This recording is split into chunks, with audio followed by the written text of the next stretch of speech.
नमस्कार। दिलदार नगर पंचायत की ओर से नगर के रामलीला मैदान के प्रांगण में विकसित भारत संकल्प यात्रा का आयोजन किया गया। नगर पंचायत के चेयरमैन अविनाश जायसवाल के नेतृत्व में विकसित भारत संकल्प यात्रा में शपथ लिया गया। चेयरमैन ने विकसित भारत संकल्प यात्रा में उज्ज्वला योजना के लाभार्थियों को चूल्हा व गैस वितरित किया। उन्होंने कहा कि समाज के आखिरी कतार में खड़े हर भारतीय को सरकार की लोक कल्याणकारी योजनाओं के माध्यम से अग्रिम कतार में लाने का प्रयास देश के प्रधानमंत्री नरेंद्र मोदी व प्रदेश के मुख्यमंत्री योगी आदित्यनाथ के नेतृत्व में आरंभ हो चुका है। पवित्र संकल्प वर्तमान में आयोजित विकसित भारत संकल्प यात्रा के माध्यम से सिद्ध होते दिखाई दे रहा है। हम सब मिलकर इन कल्याणकारी योजनाओं का लाभ पूरी ईमानदारी से हर पात्र व जरूरतमंद तक पहुंचा रहे हैं तो वह दिन दूर नहीं जब हमारा देश संपूर्ण विश्व में सशक्त एवं समृद्ध राष्ट्र के रूप में पहचान स्थापित कर लेगा। पीएम विकसित भारत के संकल्पों को पूरा करने के लिए प्रेरणा स्रोत हैं। उन्होंने कहा कि देश 2047 तक विकसित भारत कहलाएगा। यह देश का लक्ष्य है जिसमें सहयोगी बनकर हर भारतीय का नैतिक दायित्व और कर्तव्य है। गाजीपुर में पिछले 2 दिनों से पछुआ हवा चलने से अचानक गलन और ठंड बढ़ गई है। ठंड से लोग, पशु पक्षी व मवेशी हलकान हैं। सुबह 11 बजे तक कोहरे के साथ तेज हवा ने लोगों की मुश्किलें बढ़ा दी हैं। यूं कहें तो लोगों की अचानक दिनचर्या ही बदल गई है। ठंड से बचने के लिए एक ओर जहां गरीब तबके के लोग अलाव का सहारा ले रहे हैं, क्षेत्र में अचानक बड़ी ठंड से सबसे ज्यादा परेशान बच्चे, बुजुर्ग व बड़े बूढ़ों की दिक्कतें देखी जा रही हैं। छोटे छोटे बच्चे घने कोहरे के बीच कपकपाते हुए दिखाई दिए। वहीं पछुआ हवा के चलने से अचानक तापमान में गिरावट आ गया। यह सिलसिला कुछ दिनों तक और चलेगा। ठंड के कारण रोजमर्रा की जिंदगी बसर करने वाले लोगों के समक्ष भारी कठिनाई देखी गई। फुटपाथ पर मजदूरी करने वाले लोग अलाव का सहारा लेते रहे। दोपहर 12 बजे के बाद हल्की धूप निकलने के बाद लोग घर से निकलकर राहत की सांस ली। ठंड के चलते टमाटर, गोभी इत्यादि की फसलों को ठंड से थोड़ा दिक्कत हो रही है। ठंड से खेतों में सिंचाई आदि कार्यों पर मौसम का साफ साफ असर दिखाई पड़ रहा है। हवा के चलते शाम होते ही कनकनी बढ़ गई। इस कारण लोग जरूरी कामकाज खत्म करने के बाद अपने अपने घरों की ओर कूच करते देखे गए। इधर हड्डी कपा देने वाली ठंड पड़ने के बाद प्रशासन की ओर से अलाव की व्यवस्था नहीं होने से रोजमर्रा की जिंदगी जीने वालों के समक्ष विकट स्थिति उत्पन्न हो रही है। इधर ठंड के कारण सरकारी विभागों में भी कामकाज पर प्रतिकूल असर देखने को मिल रहा है। ठंड के कारण विशेष रूप से वृद्ध एवं बच्चों के स्वास्थ्य पर असर दिखाई देने लगा है। उप जिला निर्वाचन अधिकारी अरुण कुमार सिंह ने सभी मान्यता प्राप्त राजनीतिक दलों के पदाधिकारियों को सूचित किया है कि जनपद में अवस्थित 75 गाजीपुर लोकसभा निर्वाचन क्षेत्र के उप निर्वाचन के प्रयोग के लिए ईवीएम या वीवीपैट मशीनों की FLC 16 मई से 25 मई तक कराई गई थी। इसमें BU 86 70 व वीवीपैट 102 मशीनें CLF नॉट ओके पाई गई थी। इसके बाद जनपद के 2 BU एवं 1 वीवीपैट मशीन कन्फ्लिक्टेड पाई गई। इन मशीनों के निर्माता फर्म BEL बेंगलोर को भेजने के लिए चीनी सेंटर लखनऊ को उपलब्ध कराया जाना है। ईवीएम गोदाम या स्ट्रांग रूम को खोलते समय मान्यता प्राप्त राजनीतिक दलों के अध्यक्ष या मंत्री या प्रतिनिधि की उपस्थिति अनिवार्य है। उन्होंने अपील करते हुए कहा कि निर्धारित 12 जनवरी को पूर्वाह्न 11 बजे क्षेत्रीय ग्राम विकास संस्थान RTI स्थित ईवीएम गोदाम को खोलते समय उपस्थित रहें या अपने प्रतिनिधि को वेयर हाउस को खोलने के समय उपस्थित रहने के लिए निर्देशित करें। नौनहरा थाना क्षेत्र के रानीपुर मौसर बस्ती में एक विवाहिता ने फांसी लगाकर जान दे दी। लोगों ने देखा तो पुलिस को सूचना दी। मौके पर पहुंची पुलिस ने विवाहिता के परिजनों को सूचना देने के साथ ही 100 को पोस्टमार्टम के लिए भेज दिया। सादियाबाद थाना क्षेत्र के सुजैनीपुर निवासी चंद्रिका बनवासी ने 1 वर्ष पहले नौनहरा थाना क्षेत्र के रानीपुर गांव निवासी लखनचंद बनवासी के साथ अपनी पुत्री मंजू, जिसकी उम्र 20 वर्ष बताई गई, की शादी की थी। लखनचंद 4 भाई हैं, चारों अलग अलग रहते हैं। लखनचंद कोलकाता में नौकरी करता है। गुरुवार को मंजू अपने घर अकेली थी। सुबह 8 बजे बगल के लोगों ने देखा तो वह फांसी के फंदे पर लटक रही थी। थाना अध्यक्ष नौनहरा ने शव को उतरवाकर परिजनों को सूचना दी। मृतका के पिता चंद्रिका बनवासी ने लखनचंद के बड़े भाई के खिलाफ नामजद रिपोर्ट नौनहरा थाने में दी। पुलिस जांच कर रही है। श्री राम जन्मभूमि व्यापक जनसंपर्क अभियान के तहत नगर क्षेत्र में 13 जनवरी को श्री राम शोभा यात्रा निकाली जाएगी। इसकी जानकारी देते हुए राष्ट्रीय स्वयंसेवक संघ के नगर संचालक दीनदयाल ने बताया कि लगभग 40,000 राम भक्त एकत्रित होकर उर्दू बाजार से यात्रा निकालेंगे। यात्रा चितनाथ, स्टीमर घाट, टाउन हॉल, बैजनाथ चौक, लाल दरवाजा, मिश्र बाजार, विशेषरगंज, शकीलाबाद होते हुए श्री राम लीला लंका मैदान में समाप्त होगी। नगर के संभ्रांत नागरिकों द्वारा चाय स्टॉल व पुष्प वर्षा कर स्वागत किया जाएगा, जिसमें जनपद के सभी जनप्रतिनिधि व आमजन शामिल रहेंगे। जमनिया कोतवाली क्षेत्र के स्टेशन बाजार के पटखोलिया मोहल्ले में मारपीट करने के मामले में पुलिस ने 5 लोगों के विरुद्ध मुकदमा दर्ज किया है। प्रभारी निरीक्षक श्याम जी यादव ने बताया कि स्टेशन बाजार के रहने वाले राधा कृष्ण जायसवाल अपने दुकान पर बैठे थे। तभी स्टेशन बाजार के ही रहने वाले दीनदयाल, आलोक, अभिषेक, अंकित और मिट्ठू गोल बनाकर भद्दी भद्दी गालियां देने लगे और मारपीट करने लगे, जिसका केस दर्ज कर जांच की जा रही है। सुअवल थाना क्षेत्र के भगीरथपुर गांव के पास बाइक में तेज रफ्तार कार ने टक्कर मार दी। टक्कर इतनी तेज थी कि बाइक सवार उछलकर करीब 10 फीट दूर जा गिरा और मौके पर ही उसकी मौत हो गई। वहीं तेज रफ्तार कार मार्ग के किनारे बिजली के पोल से टकराते हुए खाई में पलट गई। कार में सवार 2 लोग को बाहर निकालकर पुलिस ने हिरासत में ले लिया।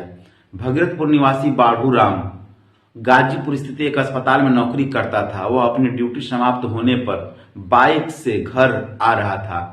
तभी वह घर के समीप पहुंचा ही था कि पीछे से आ रही तेज रफ्तार कार ने जोरदार टक्कर मार दी। टक्कर इतनी तेज थी कि बाइक सवार बाढ़ू 10 फीट दूर उछलकर गिरा और मौके पर ही उसकी जान चली गई। वहीं कार सवार बिजली के खंभे में जा टकराई और गड्ढे में पलट गई। आसपास मौजूद लोगों ने कार सवार को किसी तरह बाहर निकाला। वह बाल बाल बच गए। सूचना पर पहुंची पुलिस ने दोनों को हिरासत में ले लिया और परिजनों की तहरीर पर उनके खिलाफ मुकदमा दर्ज कर लिया। जमानिया तहसीलदार देवेंद्र यादव ने ठंड से बचाव के लिए गरीब, निराश्रित, असहाय, बुजुर्ग, दिव्यांग, पुरुष और महिलाओं को खोजकर कंबल वितरण कराया। उन्होंने कहा कि गरीब किसी भी जाति अथवा संप्रदाय का हो, हमेशा उनके दुख में सहभागी बनने के लिए प्रयत्नशील रहना चाहिए। जरूरतमंदों की मदद करना ही सबसे बड़ा धर्म का कार्य है। दिलदार नगर रेलवे स्टेशन पर गुरुवार को रेल मजिस्ट्रेट के नेतृत्व में चेकिंग अभियान चलाया गया। बेटिकट यात्रियों में अफरा तफरी मची रही। इस दौरान मेल एक्सप्रेस पैसेंजर गाड़ियां, महिला कोच, पावदान पर यात्रा करने वाले अवैध रूप से रेल पटरी पार करते एवं धूम्रपान करते हुए कुल 121 यात्रियों को रेलवे अधिनियम की धारा के तहत गिरफ्तार किया गया। पकड़े गए यात्रियों को रेल मजिस्ट्रेट के सम्मुख पेश कर 72,000 रुपए जुर्माना वसूल कर सभी को रिहा कर दिया गया। उत्तर प्रदेश के गाजीपुर जिले के भदौरा ब्लॉक में हुए 15 लाख रुपए के घोटाले के मामले में पुलिस ने मंगलवार की रात बड़ी कार्रवाई की। मामले में दोषी तत्कालीन बीडीओ, संबंधित ठेकेदार और आरोपी प्रमुख ब्लॉक प्रमुख के पति को गिरफ्तार कर लिया गया है। भदौरा ब्लॉक के ग्राम पंचायत पथरा में बबलू सिंह के घर से शिव मंदिर तक नाला निर्माण और शिव मंदिर से पानी टंकी तक नाला मरम्मत कार्य व नव निर्मित निर्माण की जांच 18 दिसंबर को मुख्य विकास अधिकारी संतोष कुमार वैश्य और जिला पंचायत राज अधिकारी अंशुल मौर्य ने किया था। जांच में दोनों कार्य मौके पर होना नहीं पाया गया। खंड विकास अधिकारी से दोनों कार्यों की पत्रावली अभिलेख मांगी गई, लेकिन वे उपलब्ध नहीं करा सके। जबकि जांच में यह बात सामने आई कि 2 बार में 7 लाख के आसपास और 7-7 लाख रुपए का भुगतान फर्म राज ट्रेडर्स को किया गया। इस पर 20 दिसंबर को जिला अधिकारी आरिका अखौरी ने मुकदमा दर्ज करने का आदेश दिया। 21 दिसंबर को डीपीआरओ ने मामले में सपा ब्लॉक प्रमुख नरगिस खान, तत्कालीन बीडीओ गिरीश चंद सिंह निवासी छपरा सुल्तानपुर थाना जीयनपुर जनपद आजमगढ़ और फर्म मेसर्स राज ट्रेडर्स के प्रोपराइटर तबरेज खान निवासी उर्सिया थाना दिलदारनगर के खिलाफ मुकदमा दर्ज कराया। विवेचना में दिलदारनगर थाना क्षेत्र के रक्साहा गांव निवासी और ब्लॉक प्रमुख के पति औरंगजेब खां का भी नाम सामने आया, जिसके बाद पुलिस सभी आरोपियों की तलाश में जुट गई। इसी बीच बीडीओ, ठेकेदार और ब्लॉक प्रमुख के पति को पुलिस ने गिरफ्तार किया। पुलिस अधीक्षक ओमवीर सिंह ने बताया कि अभिलेखीय साक्ष्यों का संकलन किया गया। प्रथम दृष्टया जिन लोगों के खिलाफ आरोप लगाए गए थे वे सही पाए गए। साथ ही ब्लॉक प्रमुख का कार्य देखने वाले उनके पति को भी गिरफ्तार किया गया। गाजीपुर शिक्षा का अधिकार आरटीई के तहत बच्चों का निजी स्कूलों में दाखिला लिया जाना है। बावजूद इसके 400 से अधिक विद्यालयों ने विभाग की वेबसाइट पर अपना रजिस्ट्रेशन नहीं कराया है। ऐसे में उनकी मैपिंग न होने से इन स्कूलों में बच्चे दाखिला नहीं ले पा रहे हैं। हालांकि विभाग की ओर से उन्हें इस संबंध में बार बार निर्देश दिया जा रहा है, लेकिन इसके बाद भी उन पर कोई असर नहीं दिख रहा है, जबकि बीएसए को इसमें एक्शन लेना चाहिए। शिक्षा के अधिकार अधिनियम के तहत निजी स्कूलों में 25% सीटों पर निर्बल, गरीब एवं असहाय वर्ग के बच्चों को प्रवेश दिया जाता है।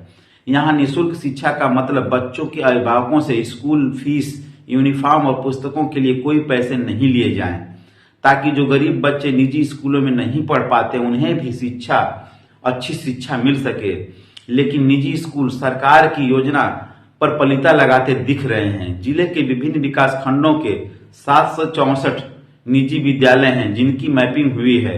इसमें से अब तक नगर के 66, सदर के 43, मोहम्मदाबाद के 26, मनिहारी के 24, कासमाबाद के 19, करंडा एवं भदौरा के 18, बिरनो 13 एवं सैदपुर के 12 विद्यालय संकुल 343 निजी स्कूलों ने रजिस्ट्रेशन कराया है, जबकि 421 के अभी तक रजिस्ट्रेशन न कराने की वजह से ये स्कूल आरटीई पोर्टल से गायब दिखाई दे रहे हैं। इनके पीछे यह वजह बताई जा रही है कि उनके स्कूलों में ये बच्चे एडमिशन न ले सके और उनकी जगह मोटी फीस लेकर दूसरे बच्चों को पढ़ाया जा सके। इस अधिनियम के तहत निजी स्कूलों में 25% बच्चों का नामांकन बिना किसी शुल्क के किया जाता है। इस वर्ग में आर्थिक रूप से कमजोर एससी, एसटी और ओबीसी संवर्ग के अभिभावक, कैंसर एवं एचआईवी पीड़ित के बच्चों के अलावा दिव्यांग, निराश्रित और ट्रांसजेंडर को भी लाभ मिलेगा।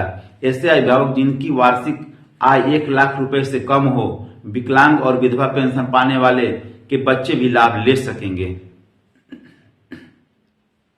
आरटीई के तहत ऐसे विद्यालय जो आरटीई पोर्टल पर मैप नहीं किए हैं उनको तत्काल पोर्टल पर मैप किए जाने से संबंधित खंड शिक्षा अधिकारियों को निर्देश दिया गया है। ऐसा हेमंत राव ने कहा है, जो बीएसए गाजीपुर हैं। सादात में एक तरफ जहां सरकार स्वच्छता अभियान चला रही है, वहीं दूसरी तरफ गांव की सड़कों पर बहता नाली का गंदा पानी और जगह जगह कूड़े कचरे का ढेर इस अभियान को पलीता लगा रहा है। कुछ ऐसा ही हालात इस समय ब्लॉक अंतर्गत ग्राम पंचायत देवापार में है, जहां करीब 1 महीने से सड़क पर गंदे नाली का पानी बह रहा है। परेशान ग्रामवासी स्थानीय जनप्रतिनिधियों से लेकर तहसील दिवस और मुख्यमंत्री के पोर्टल पर भी इसकी शिकायत कर चुके हैं, परंतु आज तक कोई समाधान नहीं हो सका। नतीजा है कि गांव की जनता इस कीचड़ भरे रास्ते से आवागमन को विवश है। आए दिन पैदल राहगीर एवं बाइक सवार गिरकर चोटिल हो रहे हैं और जिम्मेदार अधिकारी कर्मचारी जनता की समस्या से बेपरवाह बने बैठे हैं। स्कूल आने जाने वाले बच्चे भी इसी रास्ते पर फिसलकर गिर रहे हैं। कई बार तो बीच रास्ते में बच्चे घर वापस लौट जाते हैं। इनके अनेक बार की गई शिकायत के बावजूद अधिकारियों का ध्यान आकृष्ट नहीं हो रहा है। कहने को तो गांव में सफाई कर्मी नियुक्त हैं, परंतु महीने भर से गांव की सड़क पर बहते गंदा पानी के लिए आखिर कौन जिम्मेदार है, यह बताने वाला कोई नहीं है। ग्राम प्रधान और सेक्रेटरी भी ग्रामीणों की इस समस्या से बेपरवाह बने बैठे हैं। ग्रामीणों ने जिलाधिकारी का इस ओर ध्यान आकृष्ट कराते हुए समस्या का समाधान कराने की मांग की है। युवा शक्ति संघ का 9वां स्थापना दिवस सफल चिल्ड्रन स्कूल में शुक्रवार को स्थापना का आयोजन किया जाएगा। संघ के अध्यक्ष सुनील यादव ने बताया कि प्रदेश के सभी जिला अध्यक्षों व अन्य प्रदेशों में 9वां वार्षिक स्थापना दिवस धूमधाम के साथ मनाया जाएगा। हमारे गाजीपुर संवाददाता के अनुसार सेंट्रल बार एसोसिएशन के 16 जनवरी को होने वाले वार्षिक चुनाव को वैध प्रत्याशियों की सूची जारी हो गई बताया गया है। चुनाव अधिकारी नीतीश सिंह ने बताया कि अध्यक्ष पद पर अशोक कुमार सिंह, वरिष्ठ उपाध्यक्ष अनिल कुमार सिंह बागी, महासचिव सुरेश चंद्र पांडे व उपाध्यक्ष 10 वर्ष से ऊपर धर्मेंद्र प्रताप सिंह व तनवीर अहमद खान चुनाव मैदान में हैं। वहीं उपाध्यक्ष पद पर 10 वर्ष से नीचे में बबलू राय, कोषाध्यक्ष ब्रिजेश कुमार सिंह, सह सचिव प्रशासन चंद्र प्रकाश सिंह, सह सचिव प्रकाशन पंकज तिवारी, सह सचिव पुस्तकालय राधेश्याम सिंह हैं। इसके साथ ही कार्यकारिणी 10 वर्ष से ऊपर में अरविंद कुमार श्रीवास्तव, समर प्रताप सिंह, मोहम्मद ताहिर, अनिल कुमार सिंह, जितेंद्र नाथ उपाध्याय, मनोज कुमार श्रीवास्तव व कार्यकारिणी 10 वर्ष के नीचे में अरविंद कुमार श्रीवास्तव द्वितीय, राकेश कुमार श्रीवास्तव प्रथम, भानु प्रताप श्रीवास्तव, राकेश कुमार यादव, अजीत कुमार सिंह द्वितीय, राजीव कुमार सिंह का नामांकन पत्र वैध पाए गए। काशिमाबाद में सेंट्रल बार एसोसिएशन के अध्यक्ष पद का चुनाव गुरुवार को तहसील परिषद में हुआ, जिसमें सुभाष चंद्र तिवारी अध्यक्ष निर्वाचित हुए, जिसमें नवीन चंद्र वर्मा वरिष्ठ उपाध्यक्ष, जयप्रकाश सिंह यादव सचिव, राजेश कुमार गौतम कोषाध्यक्ष, संतोष कुमार को कनिष्ठ उपाध्यक्ष बनाया गया। अध्यक्ष पद के लिए सुभाष चंद्र तिवारी व राम चौहान ने नामांकन किया था। कुल 43 मत पड़े, जिनमें से सुभाष चंद्र तिवारी 22 मत पाए, राम और चौहान को 20 मत मिले, 1 मत अवैध था। अन्य पदाधिकारियों का निर्वाचन निर्विरोध चुने गए। चुनाव अधिकारी अनिक कुमार राय ने संगठन के पदाधिकारियों को अधिवक्ता हितों के लिए समर्पित रहकर कार्य करने का संकल्प दिलाया। नवनिर्वाचित अध्यक्ष सुभाष चंद्र तिवारी ने कहा कि अनावश्यक हड़ताल नहीं होगा। अधिकारियों के कार्यालय से जितनी भी पत्रावली गायब है उनको ढूंढने के लिए 1 माह का समय है। 1 माह में सारे कामकाज सुचारू रूप से होने लगेंगे। काशिमाबाद में अनुसूचित जनजाति का प्रमाण पत्र न जारी होने से नाराज गोंड समाज के लोगों ने गुरुवार को अखिल भारतीय गोंड महासभा के तहसील अध्यक्ष अर्जुन गोंड व सुभाषपा नेताओं के साथ तहसीलदार कार्यालय के सामने प्रदर्शन किया। वक्ताओं ने बताया कि वर्तमान समय में पुलिस व अन्य विभागों की भर्ती प्रक्रिया चल रही है, जिसमें गोंड समाज के युवा जाति प्रमाण पत्र के अभाव में अपना आवेदन नहीं कर पा रहे हैं। लेखपाल व तहसील कर्मचारियों की लापरवाही से प्रमाण पत्र जारी नहीं हो पा रहा है। शासन के अनुसार सारे प्रमाण पत्र लगाने के बाद ही आवेदन निरस्त कर दिया जा रहा है, जबकि अन्य जिलों व तहसीलों में गौण जाति का प्रमाण पत्र जारी किया जा रहा है। कुछ अधिकारी कह रहे हैं कि इस जिले में गौण नहीं है, उनके साथ भेदभाव किया जा रहा है। उन्होंने मांग किया कि गौण जाति के लोगों का अनुसूचित जनजाति का जाति प्रमाण पत्र तत्काल प्रभाव से जारी किया जाए, ताकि सरकार की महत्वाकांक्षी योजनाओं का लाभ गौण समाज के लोगों को मिल सके। ऐसा नहीं हुआ तो शुक्रवार से तहसील मुख्यालय पर धरना प्रदर्शन किया जाएगा। इस संबंध में तहसीलदार जया सिंह ने बताया कि साक्ष्यों के आधार पर जांच कर ही प्रमाण पत्र जारी किया जाएगा। बहादुरगंज के पुलिस चौकी परिसर में गुरुवार की शाम दिव्यांगों को काशिमाबाद एसडीएम राजेश चौरसिया व तहसीलदार जय सिंह के नेतृत्व में 40 कंबल वितरण किया गया। एसडीएम ने बताया कि कंबल वितरण शासन द्वारा दिव्यांगों को दिया जा रहा है, ताकि ठंड में उनको परेशानी न हो। इसी के साथ नगर में 10 स्थान, मां चंडी स्थान, रैन बसेरा बस स्टैंड, चांदनी चौक, शाही मस्जिद, नगर पंचायत कार्यालय, सरस्वती शिशु मंदिर, मदरसा, मसाकिन, लाला का चौतरा व डाकघर पर अलाव जलाने की बात कही गई है। खानपुर क्षेत्र के बबनौली गांव स्थित पंचायत भवन के पीछे घायल गिद्धराज को वन विभाग के कर्मचारियों ने सुरक्षित बचाकर इलाज कराया। बिछुड़ननाथ धाम के पीपल के पेड़ पर गुरुवार को एक विशालकाय सफेद गिद्ध की आवाज सुन लोगों में कौतूहल बढ़ गई। वन्य जीव संरक्षण के अंतर्गत सुरक्षित किए गए सफेद गिद्ध को घायल देख ग्रामीणों ने वन विभाग अधिकारी लव सिंह को सूचना दी। उन्होंने फौरन सैदपुर के वन दरोगा संतोष कुशवाहा को मौके पर भेजकर घायल को हॉस्पिटल में इलाज कराया। वन दरोगा संतोष ने बताया कि गिद्ध पर पैर चोटिल होने से उड़ने की असमर्थता रहा, जिससे घायल गिद्ध को पशु चिकित्सालय में इलाज कराया जा रहा है। घायल गिद्धराज को बभनौली के बिछुड़ननाथ मंदिर के विशाल काय पीपल के पेड़ पर देखा गया। लोगों ने आपस में खूब चर्चा लगा रहे हैं कि भगवान राम की सेना धीरे धीरे अयोध्या जा रही है। विद्युत वितरण खंड द्वितीय आम घाट के अधिशासी अभियंता सुजीत सिंह के नेतृत्व में विजिलेंस टीम सहित टाउन एसडीओ सुधीर कुमार, नगर क्षेत्र के सैदबाड़ा, निरुद्दीपुर, खुदाईपुरा, प्रकाश टाकी सहित विभिन्न मोहल्लों में विद्युत चोरी में हुए एफआईआर पर लगे राजस्व निर्धारण वाले उपभोक्ताओं के दरवाजे पर पहुंचे, जिसमें लगभग 12 उपभोक्ताओं का ओटीएस के तहत पंजीकरण कराया गया। वहीं 6 लोगों का बकाया पर लाइट काटी गई। सुधीर कुमार ने बताया कि इन लोगों द्वारा अभी तक एक भी राजस्व निर्धारण का पैसा विभाग में जमा नहीं किया गया है, जिसमें लगभग 12 उपभोक्ताओं का ओटीएस के तहत पंजीकरण कराया गया। वहीं 6 लोगों का बकाया पर लाइट काटी गई। सख्त हिदायत दी गई कि 16 जनवरी से पहले तत्काल ओटीएस के पंजीकरण करा लें, अन्यथा 16 जनवरी के बाद ऐसे उपभोक्ताओं को विद्युत बकाया पर एफआईआर दर्ज कराकर राजस्व विभाग द्वारा आरसी के माध्यम से एक एक पैसा वसूल की जाएगी। चोरी करने वाले उपभोक्ताओं को सख्त हिदायत देते हुए बताया कि जनहित में बिजली बचाएं, विद्युत चोरी करना जघन्य अपराध है। ऐसे लोगों को पकड़ने पर विद्युत चोरी पर एफआईआर दर्ज कराई जाएगी। यह अभियान 16 जनवरी तक अनवरत चलता रहेगा।